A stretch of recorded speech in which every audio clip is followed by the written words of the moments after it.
Bonjour et bienvenue à tous dans cette nouvelle vidéo. Aujourd'hui, on est dans mon bureau à la menuiserie et je vais vous emmener avec moi sur une petite visite. Je vais vous montrer comment est tout l'atelier, comment sont les bureaux, qui sont les personnes qui travaillent dedans. J'aurai peut-être l'occasion de vous filmer quelques membres de l'équipe. Je vais vous expliquer un petit peu comment j'ai repris l'entreprise, qu'est-ce que j'ai repris également, comment je compte m'agrandir parce que le local va être de plus en plus petit par rapport à l'activité qu'on veut mettre en place. Et voilà, je vais vous montrer toutes ces choses. Donc, bienvenue dans cette nouvelle vidéo. Pour ceux qui ne me connaissent pas, moi c'est Guillaume. Je reprends et je crée des entreprises. J'ai une boîte de menuiserie, une boîte de BTP et j'ai un bar. Et mon but, c'est de vous emmener avec moi dans les aventures d'un dirigeant de PME. Et le but, c'est de montrer comment, en mettant de l'activité en ligne, en mettant de la valeur qui existe via les business d'aujourd'hui, via les business en ligne d'aujourd'hui, eh bien, on peut les incorporer dans des PME locales, dans des TPE locales. Et je vous emmène dans les aventures. Voilà. Je vous fais une petite visite de mon bureau. Donc voilà, elle est très simple. Vous arrivez, vous avez ici le petit tapis de course parce que ça m'arrive de marcher et en même temps de travailler sur le bureau debout.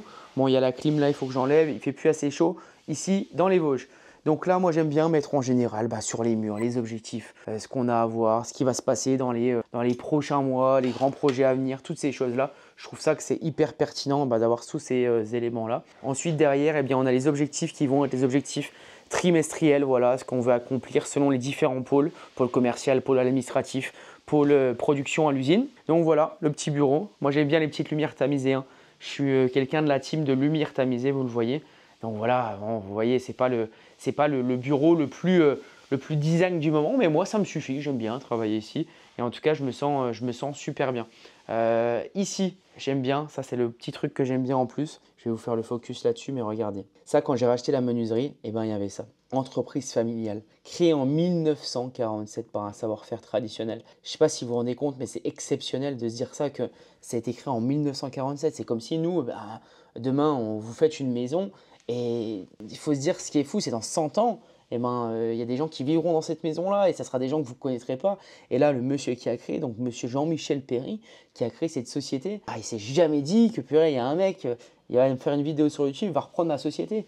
Et ça, c'est exceptionnel. Et moi, c'est vraiment le truc, l'histoire, la chose qui me plaît le plus dans une reprise d'entreprise. Et ça, je trouve que c'est quelque chose d'exceptionnel. Je vous ai montré le petit écriteau qui m'a été laissé dans le bureau quand j'ai racheté la menuiserie, quand j'ai racheté l'usine. Et moi, tous les matins, je suis sur mon bureau, je regarde ça et je me dis, je la vois, je passe devant. Quand je vais me prendre un café, je passe devant. Et je me dis, c'est quand même fou, c'est quand même exceptionnel. Et dans la reprise d'entreprise, c'est cette chose qui est pour moi tellement sous-coté parce que tu ne rachètes pas seulement un actif, tu ne rachètes pas seulement une société, tu rachètes surtout une histoire. Et le bout de cette histoire-là, il a été transmis par les employés qui sont là depuis 5, 10, 15 ans. À l'atelier, j'ai Christopher, il est là depuis ses 18 ans, aujourd'hui il en a 40. Et moi, c'est ça que je trouve exceptionnel et c'est ça qui me donne envie à chaque fois de reprendre une boîte, de garder son histoire et son âme parce que quand moi je vais mourir, si j'ai toujours cette boîte-là, elle sera reprise par quelqu'un et quelqu'un la reprendra. Et le but, c'est de la faire vivre sur autant d'années que l'existence de l'humanité pourra perdurer, si on fait toujours des fenêtres, bien entendu. Et c'est ce que, en tout cas, moi, au quotidien, j'essaie de garder l'âme, de rapporter de ce que je sais faire, donc créer du business, créer de la valeur, se développer nationalement, se développer localement, mais garder cette âme qui était locale, qui était familiale et qui est artisanale. Quand on sort de mon bureau, j'espère qu'il n'y aura pas trop de bruit, vous allez comprendre. Ici, on a le bureau de mes collaboratrices, marketing, commercial, mon assistante, etc. Là, on va tout ce qui va être la partie atelier. On a toute la partie atelier ici. Et là, on a un autre bureau où il y a mon chef d'atelier qui passe les commandes. J'ai également, quand j'ai mon stagiaire ou quand j'ai d'autres personnes, et mon directeur commercial qui va venir, qui va se mettre juste ici. Donc, on est en train de réaménager tout le bureau. Je vous montre ça. Voilà. Donc, la problématique de ces bureaux, c'est qu'on a un atelier qui est suffisamment bien pour produire 40, 50 menuiseries par jour maximum. Donc, ce qui n'est pas trop mal. Actuellement, on fait 7 menuiseries par jour. Donc, c'est-à-dire qu'on a une capacité de production qui est x6, x7 peut-être. Allez, on a 5-6 menuiseries x7. On peut aller chercher jusqu'à 40, 45 menuiseries jour maximum en optimisant vraiment bien l'atelier. Mais vous le voyez dans les bureaux, on est assez petit. On a 2 personnes qui travaillent dans le marketing, l'administratif là-bas. J'ai 2 personnes qui vont travailler dans le bureau où je suis. Donc, il va y avoir mon chef d'atelier qui va passer les commandes 2 jours par semaine. Et j'ai également mon directeur commercial qui, lui, fait du terrain et aussi qui viendra travailler dans les bureaux également. Et on va être limité par rapport à ça. Et donc, ça, c'est le plus gros contrainte que j'ai actuellement. Maintenant, j'ai racheté un autre bâtiment qui est à 20 minutes d'ici, où c'est un bâtiment où on va faire des bureaux dedans et je pourrais en mettre dans le développement futur. Je vous montre aussi un truc. Là, on a un salon de l'habitat qui arrive la semaine prochaine. Et puis, on a fait un petit voile comme ça, fabricant et alu. Bon, elle est assez grosse, vous ne le voyez pas, mais en tout cas, c'est assez gros. Allez, je vous emmène avec moi ici. Donc ici, c'est un showroom qu'on va remettre, c'est un showroom qu'on va mettre au goût du jour. On rentre par là, là on a les différentes places de parking sur le côté, etc. Et on rentre par ce showroom. Bon, je vous l'accorde, le showroom, il fait vraiment peur, il donne pas envie, donc on est en train de le réhabiliter, on est en train de voir ce qu'on va faire en fait. Bon voilà, hein, c'est pas foufou. Et encore, on a vidé pas mal de choses parce que ça allait pas. Encore une chose qui est importante, quand on a racheté la menuiserie, vous imaginez bien qu'une entreprise qui existe depuis 77 ans, tu es au four au moulin, tu dois faire un petit peu tout, tu dois remettre en place les process qui n'existaient pas, tu dois rassurer les équipes parce que tu reprends forcément, tu dois leur inculquer une nouvelle vision ou du moins prendre la vision qu'ils ont actuellement et l'enrichir avec des nouvelles perspectives. Et vu que tu as tout à faire, tu dois instaurer des outils de communication qui n'avaient pas, en fait c'est à l'ancienne. Vous prenez une entreprise qui est à côté de chez vous, qui a 70 ans d'existence, c'est vraiment à l'ancienne. Et donc, il faut garder ça, il faut le développer. Et donc, comme un espace comme le showroom, le problème c'est que tu n'as pas le temps de t'en occuper et tu ne l'occupes pas tout de suite. Et c'est pas grave parce qu'il y a tellement de choses qui arrivent à chaque fois. Souvent, les gens, les dirigeants, là où ils se trompent, c'est qu'ils paniquent et ils stressent tout le temps parce qu'ils se rendent compte qu'ils ne maîtrisent pas tous les éléments.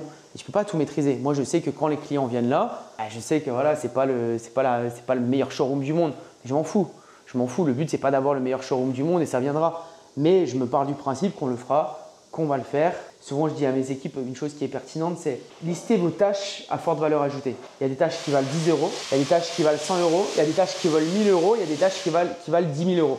Et moi, je pars du principe que quand je reprends une boîte, quand j'analyse une boîte ou quand je crée une boîte, j'estime la valeur de mes tâches. Aujourd'hui, on va faire le showroom, c'est une tâche à 10 euros. Quoi. Et oui, les gens ils vont dire ouais, c'est bien, mais j'ai pas non plus 100 personnes qui viennent toutes les semaines ici. J'ai des gens qui viennent, qui connaissent l'endroit, un petit village un petit peu perdu. Donc voilà, il n'y a pas de problème là-dessus. Ensuite, on sort des showrooms ici et là, on va avoir toute la partie atelier qui va commencer déjà ici. Donc je vais vous montrer. Bon, là, on a une petite salle de repas. Hein. C'est pas grand-chose. On a une petite salle de repas pour les équipes. Voilà, c'est rien de fou. Et ça, pareil, ça, il faudra faire quelque chose. Hein. Il faudra faire quelque chose parce que bon, là, il n'y a que l'équipe de pause qui va manger ici. Et depuis qu'on a investi sur les équipes support et les fonctions support, voilà, et tout le monde mange un peu dans son bureau. J'aimerais vraiment avoir une super salle de pause, mais bon, c'est pas encore le cas. Allez, donc ici, je vous emmène dans l'atelier directement. Bon, ici, c'est tout ce qui est les tables de ferrage, la mise en place de la quincaillerie dans les fenêtres, etc., etc. Et là, bon, vous voyez un gros atelier, mais pas tellement au final. Là, on a ce qu'on appelle les bavureuses, la machine à 4 têtes. Bon, c'est des machines qui sont un petit peu vieilles. Hein. Donc là, j'ai prévu de faire des investissements sur les machines parce que justement, elles sont un petit peu dépassées, quoi. Donc j'ai prévu un petit investissement dans les prochaines années. Attendez. Donc là, on a pareil des machines, des petites machines. Bon, ne me demandez pas, elles servent tout à quoi, je ne sais pas forcément. Mais ce que je sais, c'est qu'il y en a qui sont en veille. Donc moi, quand je ne connais pas un domaine, qu'est-ce que je fais? Je fais venir des pros. Ils m'ont expliqué un petit peu à quoi servaient toutes les machines, quelles étaient les opportunités de développement ou non. Et puis après, moi, je réfléchis si on y va ou on n'y va pas. Donc là, on range des véhicules, mais on ne va plus les ranger parce que j'ai prévu dans les prochaines années de mettre un grand centre d'usinage ici. En gros, c'est une machine qui nous permet de gagner en productivité, tout ça. Donc voilà un petit peu l'atelier. Il est ici, donc on a les bureaux dessus. Vous voyez, tout le monde est parti, il n'y a plus que moi. Voilà. Donc ici, on a les châssis, on a les fenêtres qu'on est en train de finaliser. Bon, c'est un peu le bazar parce que, comme on fait le salon de l'habitat, bam, on est en train de fabriquer notre petit stand qui va être pas trop mal. Donc voilà le petit stand. On va mettre un petit peu de moquette ici. Vous savez, si vous avez regardé mes précédentes vidéos, celui qui m'a fait les fresques de l'animal bar, je l'ai encore appelé pour faire ça en dernière minute. Mais le pauvre, je l'ai appelé encore en dernière minute. Le salon de l'habitat, c'est dans 2 jours. Et moi, j'ai reçu ça il y a 2 jours. Donc j'ai seulement mis en place et je l'ai appelé. Mais d'où la puissance d'un réseau parce que je l'ai appelé et il vient demain me faire ça. Donc nickel, exceptionnel. Allez, on poursuit la petite visite. Donc là, on a les réceptions. Je vais vous emmener à côté. On a un petit Fenwick, tout ça à côté. Hop. Bon, le truc, il est assez vieux. Et c'est là qu'on fait partir les palettes en général pour les fournisseurs pro, pour nos partenaires pro et pour les marchands de biens, etc. Là, on livre partout en France. Donc voilà pour la petite visite très simple de l'atelier, très succincte. Donc vous voyez, l'atelier n'est pas non plus gigantesque. Il fait 600 mètres carrés, c'est pas énorme, mais je sais qu'on va vite être limité par rapport à ce qu'on veut produire. Là, on est passé, on est à 5, 6, 7 menuiseries jour. On doit aller chercher beaucoup plus. On a beaucoup de demandes en ce moment qui nous feraient passer là à 12, 13 menuiseries jour. Donc, il faut qu'on augmente notre capacité de production de x2. Donc, c'est ce que je suis en train de mettre en place. Voilà. Et petite réflexion, vous avez vu quand je vous ai présenté les machines, je vous ai dit, je connais pas toutes les machines. Et encore une fois, quand on reprend une entreprise, c'est ça. T'as pas besoin de tout connaître. Là, je connaissais pas tout de la menuiserie, mais j'essaie de le comprendre. J'essaie de comprendre comment on peut optimiser, comment on peut aller chercher plus de productivité, plus d'optimisation, plus de sécurité aussi. Et en fait, reprendre une entreprise, c'est un peu comme les entraîneurs de foot. Didier Deschamps, c'était pas le meilleur joueur du monde, et pourtant, il a fait gagner la Coupe du Monde avec l'équipe de France. Il a eu tellement de titres en tant qu'entraîneur. Pourtant, c'était pas le meilleur joueur du monde. Et il y a plein d'exemples comme ça, des entraîneurs de foot qui n'ont même pas joué au foot et qui étaient des très bons entraîneurs. Et moi, je pars du principe qu'une menuiserie, je le gère comme un club de foot. C'est-à-dire qu'il y a des joueurs qui sont meilleurs que d'autres techniquement, il y en a d'autres qui sont meilleurs que d'autres mentalement et qui vont faire l'ambiance entre guillemets. Et j'estime que moi, je fais la meilleure équipe possible. J'essaie de prendre les meilleures décisions possibles avec les paramètres que j'ai. Et puis j'agis comme ça en tout cas. Donc voilà pour la petite visite de l'usine. Vous le voyez, le bâtiment est pas super grand. Il fait 600 mètres carrés. On aurait besoin de beaucoup plus parce qu'on a des gros projets qui arrivent. On a des livraisons qui commencent à arriver un petit peu partout dans la France. On a livré en Vendée, en Île-de-France, près de Lyon. C'est exceptionnel parce qu'on n'a jamais livré ailleurs avant que je rachète cette entreprise de menuiserie. Moi, ce que je voulais vous montrer surtout, c'est que en rachetant une boîte comme ça, une usine directement ou des locaux ou une entreprise qui existe depuis des années, en fait, vous partez déjà sur une base. Ça vous permet de repartir déjà avec des cartes qui vous permettent d'optimiser plutôt que de créer. Et moi, après avoir créé et après avoir repris, j'ai les deux prismes. Je ne dis pas que la création est moins bien que la reprise. On peut très bien créer une entreprise, on peut très bien en reprendre. Ça dépend beaucoup de facteurs. Je vous expliquerai d'ailleurs dans la prochaine vidéo combien j'ai racheté cette entreprise, comment je l'ai rachetée, combien de chiffre d'affaires elle faisait. Aujourd'hui, elle fait plus d'1 million de chiffre d'affaires en tout cas, et combien elle faisait les autres années, etc. Donc, je vous expliquerai tout ça en détail. On a racheté le bâtiment, on a racheté tout ça. C'est-à-dire que vous avez une possibilité avec le rachat d'une boîte qui existe, vous avez des possibilités qui sont beaucoup plus élevées. Parce que vous n'avez pas besoin de vous concentrer sur OK, comment je trouve des fournisseurs, OK, comment je trouve une équipe, OK, est-ce que c'est bien cette méthode de machin? Non, vous avez déjà des méthodes qui existent et vous, avec votre expérience, avec votre bagou, avec votre caractère, vous allez inculquer et insuffler une nouvelle dynamique que l'entreprise n'avait pas forcément ou qu'elle avait besoin pour accélérer. Et ça, c'est exceptionnel. Mais il faut aussi comprendre une chose, parce que j'ai déjà vu des trucs sur YouTube, je reprends une entreprise, j'achète l'immobilier, je la liquide, je vends, etc. Ça, c'est des conneries. Aujourd'hui, racheter une entreprise, c'est racheter des humains. C'est comme si vous arriviez dans une équipe, vous étiez entraîneur d'une équipe de foot, vous reprenez une équipe de foot, vous avez, 30 personnes que vous reprenez dans cette équipe. Vous n'allez pas vous dire, allez, moi, moi, j'optimise toutes les finances de cette équipe et puis je liquide et après, je prends la caisse. C'est exactement pareil.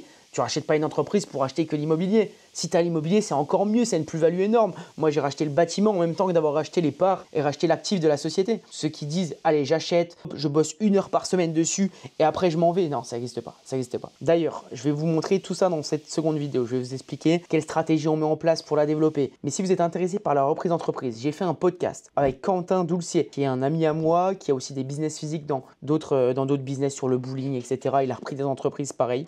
On a fait un podcast tous les deux. Il est venu chez moi, dans mon bar, dans ma menuiserie. On a discuté, on a fait un podcast sur la reprise d'entreprise. Et là, on donne plein de valeurs. Donc, c'est le premier lien en description. Vous mettez votre email. Vous avez mis beaucoup de valeurs. C'est une vidéo privée sur le sujet. Full valeur sur la reprise d'entreprise. Donc voilà, si cette vidéo vous a plu, ça serait top de laisser un petit message, un petit commentaire, vous abonner. C'est encore mieux si vous pouvez, si vous le voulez. Et puis let's go pour avancer dans l'aventure. À très vite.